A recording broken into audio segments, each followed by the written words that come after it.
आज हम लोग पढ़ेंगे ये कविता जो है फायर एंड आइस।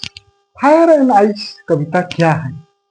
तो कुछ दुनिया जो है कैसे खत्म हुआ। कुछ लोगों का यह मानना है कि यह संसार जो है आग से समाप्त हुआ, तो कुछ लोग कहते हैं कि बर्फ से समाप्त हुआ। तो यह संसार नष्ट किस तरह से होगा, इस विषय में कवि जो है अपना विचार देते हैं कि some say the world will in fire. कुछ लोग कहते हैं कि ये संसार जो है आग से समाप्त हो जाएगा। सम से the world will in fire. कुछ लोग कहते हैं ये संसार जो है आग से खत्म होगा। सम से इन आइस। कुछ लोग कहते हैं कि ये संसार जो है आग से, बर्फ से खत्म होगा। तो वास्तव में ये संसार होगा कैसे खत्म? या आग से होगा या बर्फ से होगा?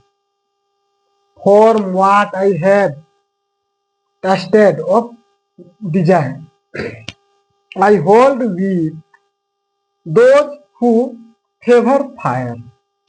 तो इसमें कवि क्या कहते हैं कि लेकिन मेरा ये इच्छा है, या मैं उन लोगों का समर्थन करता हूं जो ये कहते हैं कि ये संसार जो है आग से नष्ट होगा, आग से नष्ट होगा। बट लेकिन it will to price to इस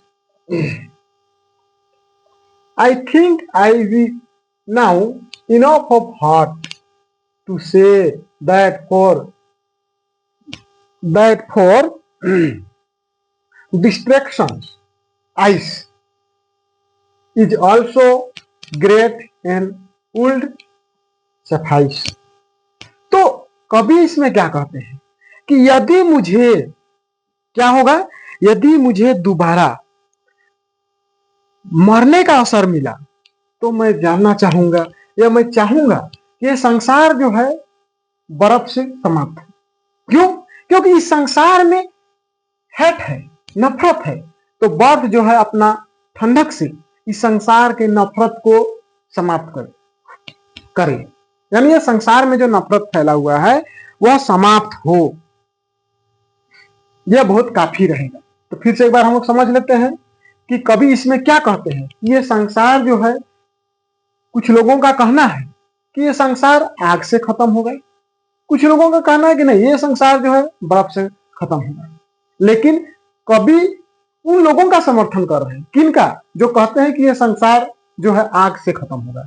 लेकिन कवि चाहते हैं यदि मर के मुझे दोबारा जन्म लेके या तो दोबारा मरने का मौका मिले, तब मैं ये चाहूंगा कि यह संसार जो है बर्फ से समाप्त। क्यों? क्योंकि इस संसार में नफरत बहुत ज्यादा है। एक व्यक्ति दूसरे व्यक्ति के खिलाफ बहुत ज्यादा नफरत भरा हुआ है। यदि बर्फ से यह संसार समाप्त होता है तो बर्फ के ठंडक से लोगों का जो नफरत भरा हुआ है वह खत्म होगा, मतलब लोगों को शांति मिलेगी। ये दुनिया में जो नफरत भरा हुआ है वह समाप्त होगा। तो कवि की यही इच्छा है। तो हम लोग यही चीज इस पाठ में सीखें।